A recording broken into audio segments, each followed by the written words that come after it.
Hello दोस्तों, आप लोग कैसे हैं। उम्मीद करता हूं कि आप लोग बहुत अच्छे होंगे और अपना पढ़ाई अच्छे से कर रहे होंगे। आज हम लोग पढ़ेंगे क्लास 10th के भूगोल के चैप्टर नंबर 2 कृषि। इसके जितने भी मस्ट वीवीआई ऑब्जेक्टिव क्वेश्चन हैं उसको आज हम लोग इस क्लास में पढ़ेंगे। उम्मीद करता हूं कि यह क्लास देख लेने के बाद आपका कोई भी क्वेश्चन इस चैप्टर से नहीं छूटेगा। क्लास को स्टार्ट करने से पहले आप लोग वीडियो को लाइक कर दें और अपने दोस्तों को पास शेयर कर दें, और मेरे चैनल पर नया है तो मेरे चैनल को सब्सक्राइब करें। चलिए आज की क्लास को हम लोग स्टार्ट करते हैं। देखिए पहले क्वेश्चन में लिखा है, इनमें कौन रवि की फसल है। देखिए इसका जो राइट आंसर हो जाएगा वो हो जाएगा ऑप्शन नंबर डी, चना। चना जो है रवि फसल है। अगले क्वेश्चन में लिखा है, किस फसल को उजला सोना कहा जाता है। देखिए जो इसका राइट आंसर हो जाएगा वो हो जाएगा ऑप्शन नंबर डी, कपास। कपास को उजला सोना कहा जाता है। अगले क्वेश्चन में लिखा है, किस फसल को सुनहरा रेशा कहा जाता है। देखिए जो इसका राइट आंसर हो जाएगा वो हो जाएगा option number A, jute. Jute को सुनहरा रेशा कहा जाता है। अगले क्वेश्चन में लिखा है, निम्नलिखित में कौन उस कृषि प्रणाली को दर्शाता है जिसमें एक ही फसल लंबे चौड़े क्षेत्र में उगाई जाती है। देखिए जो रोपण कृषि होता है वह लंबे चौड़े क्षेत्र में उगाई जाती है, तो इसका राइट आंसर हो जाएगा ऑप्शन नंबर ए, रोपण कृषि। अब चलते हैं अगले क्वेश्चन की तरफ। अगले क्वेश्चन में लिखा है, शुष्क कृषि में निम्नलिखित में कौन सी फसल नहीं बोई जाती है। देखिए जो गन्ना है उसको शुष्क कृषि फसल में नहीं बोई जाती है। इसका राइट आंसर हो जाएगा ऑप्शन नंबर डी, गन्ना। अगले क्वेश्चन में लिखा है, निम्नलिखित में कौन सा राज्य भारत में चाय का सबसे बड़ा उत्पादक है। देखिए जो असम जो है वह भारत में चाय का सबसे बड़ा उत्पादक है। इसका राइट आंसर हो जाएगा ऑप्शन नंबर बी, असम। अगले क्वेश्चन में लिखा है, चावल की खेती मुख्य रूप से होती है। देखिए जो चावल की खेती होती है वह जलोढ़ मृदा पर होती है, जलोढ़ मिट्टी पर। इसका राइट आंसर हो जाएगा ऑप्शन नंबर बी, जलोढ़ मिट्टी में। अगले क्वेश्चन में लिखा है, चाय के उत्पादन में विश्व में भारत का स्थान क्या है। देखिए जो चाय के उत्पादन में भारत का स्थान है वह दूसरा है। इसका राइट आंसर हो जाएगा ऑप्शन नंबर बी। अब चलते हैं अगले क्वेश्चन की तरफ। अगले क्वेश्चन में लिखा है, रवि की फसल पैदा होती है। देखिए जो रवि की फसल पैदा होती है वह जाड़े में पैदा होती है। इसका राइट आंसर हो जाएगा ऑप्शन नंबर ए, जाड़े में। अगले क्वेश्चन में लिखा है, जूट किस जलवायु का पौधा है। देखिए जो जूट है वह उष्ण और आर्द्र जलवायु का पौधा है। इसका राइट आंसर हो जाएगा ऑप्शन नंबर सी। अब चलते हैं अगले क्वेश्चन की तरफ। अगले क्वेश्चन में लिखा है, अरेबिका किस फसल की उत्तम किस्म है। देखिए जो अरेबिका है वह कहवा फसल की उत्तम किस्म है। इसका राइट आंसर हो जाएगा ऑप्शन नंबर बी। अगले क्वेश्चन में लिखा है, संसार के चावल उत्पादक देशों में भारत का स्थान है। देखिए जो इसका राइट आंसर हो जाएगा वह हो जाएगा ऑप्शन नंबर बी, दूसरा। इस क्वेश्चन को पूछ सकता है, विश्व के चावल उत्पादक देशों में भारत का कौन सा स्थान है, तो इसका राइट आंसर हो जाएगा ऑप्शन नंबर बी। अगले क्वेश्चन में लिखा है, भारत में कौन सा राज्य सबसे अधिक गेहूं उत्पन्न करता है। देखिए जो इसका राइट आंसर हो जाएगा वह हो जाएगा उत्तर प्रदेश। उत्तर प्रदेश जो है वो भारत के सबसे ज़्यादा गेहूं उत्पन्न वाला राज्य है। इसका राइट आंसर हो जाएगा उत्तर प्रदेश। अब चलते हैं अगले क्वेश्चन की तरफ।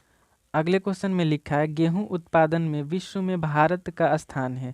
देखिए जो गेहूं उत्पादन में भारत का जो स्थान है वो भी दूसरा है। इसका राइट आंसर हो जाएगा ऑप्शन नंबर बी, दूसरा। भारत का सबसे बड़ा जूट उत्पादक राज्य कौन सा है। इसका राइट आंसर हो जाएगा पश्चिम बंगाल।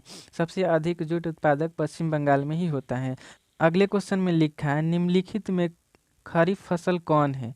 ऑप्शन ए में लिखा है गेहूं। गेहूं जो है रबी फसल है। इसका राइट आंसर नहीं होगा। सरसों भी है जो रबी फसल है। चावल जो है खरीफ फसल है, तो इसका राइट आंसर हो जाएगा चावल। और मटर जो है ये भी रबी फसल है, तो इसका राइट आंसर हो जाएगा चावल। चावल जो है एक खरीफ फसल है। अब देखते हैं अगले क्वेश्चन को।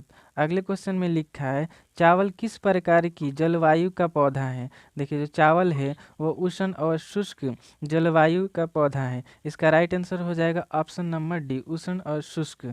अगले क्वेश्चन में लिखा है, चावल है, चावल जो है एक खरीफ फसल है। इसका राइट आंसर हो जाएगा ऑप्शन नंबर ए, खरीफ फसल।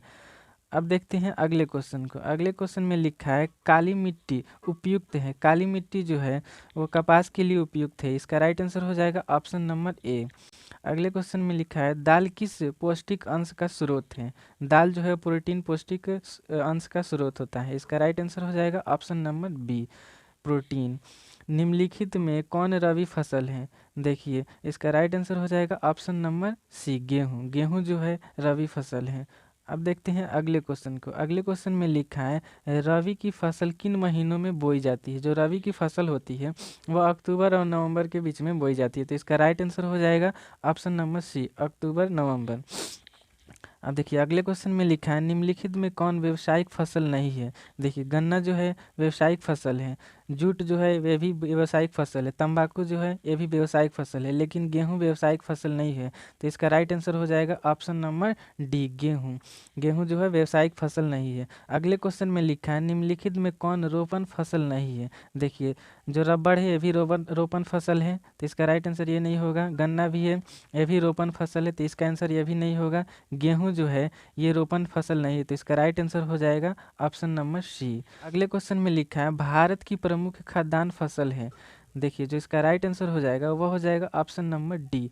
जो धान है वो भारत का प्रमुख खाद्यान्न फसल है, इसका राइट आंसर हो जाएगा ऑप्शन नंबर डी। अगले क्वेश्चन में लिखा है निम्नलिखित में कौन खरीफ फसल है। देखिए जो इसका राइट आंसर हो जाएगा वह हो जाएगा ऑप्शन नंबर डी, कपास। कपास जो है यह खरीफ फसल है। मटर, चना, गेहूं ये सब रबी फसल है, लेकिन कपास जो है यह खरीफ फसल है। इसका राइट आंसर हो जाएगा ऑप्शन नंबर डी। अगले क्वेश्चन में लिखा है धान का एक प्रकार है औस, अमन, बोरो इनमें से सभी। देखिए जो धान का प्रकार है इनमें से सभी, इसका राइट आंसर हो जाएगा ऑप्शन नंबर डी, इनमें से सभी। अगले क्वेश्चन में लिखा है निम्नलिखित में किसकी खेती नाइट्रोजन का स्थिरीकरण होता है। देखिए जो इसका राइट आंसर हो जाएगा वह हो जाएगा ऑप्शन नंबर डी, दलहन। दलहन में नाइट्रोजन का स्थिरीकरण होता है। अब देखते हैं अगले क्वेश्चन को। नवीन जलोढ़ मृदा का अन्य नाम क्या है। देखिए जो नवीन जलोढ़ मृदा होता है उसको हम लोग खादर कहते हैं, तो इसका राइट आंसर हो जाएगा खादर। यही क्वेश्चन पूछ देता है पुरानी जलोढ़ मृदा को क्या कहते हैं, तब इसका राइट आंसर हो जाता बांगर, लेकिन यहाँ नवीन जलोढ़ मृदा पूछा है, तो इसका राइट आंसर क्या होगा, खादर। इसका राइट आंसर हो जाएगा ऑप्शन नंबर बी। अब चलते हैं अगले क्वेश्चन की तरफ। अगले क्वेश्चन में लिखा है वर्षा ऋतु में बोई जाने वाली फसल है।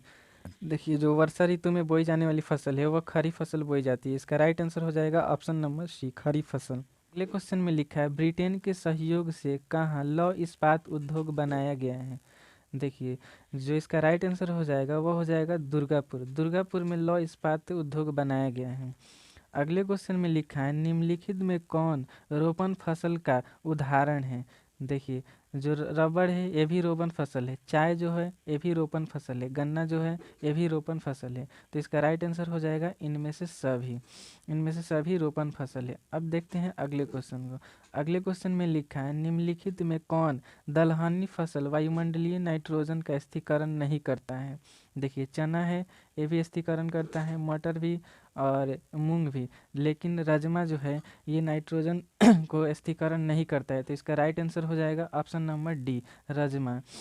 अगले क्वेश्चन में लिखा है निम्न में पुरानी जलोढ़ मिट्टी कौन है। देखिए हमने आप लोग को पहले ही बताया था जो पुरानी जलोढ़ मिट्टी होता है उसको हम लोग बांगर कहते हैं, तो इसका राइट आंसर हो जाएगा ऑप्शन नंबर बी। और नवीन जलोढ़ मृदा को क्या कहते हैं, खादर कहते हैं। तो यहाँ पूछा है पुरानी जलोढ़ मिट्टी, तो यहाँ इसका राइट आंसर हो जाएगा ऑप्शन नंबर बी, बांगर। देखते हैं अंतिम क्वेश्चन को। अंतिम क्वेश्चन में लिखा है निम्नलिखित में कौन कृषि आधारित उद्योग नहीं है। देखिए जो सीमेंट है वो कृषि आधारित उद्योग नहीं है, तो इसका राइट आंसर हो जाएगा ऑप्शन नंबर सी। अगर आप लोग को वीडियो अच्छा लगा हो तो वीडियो को लाइक कर दें और अपने दोस्तों के पास शेयर कर दें। ऐसे ही वीडियो देखने के लिए मेरे चैनल को सब्सक्राइब कर दें। आज के लिए इतना ही रखते, फिर मिलते हैं किसी नेक्स्ट वीडियो में। ओए बाबा।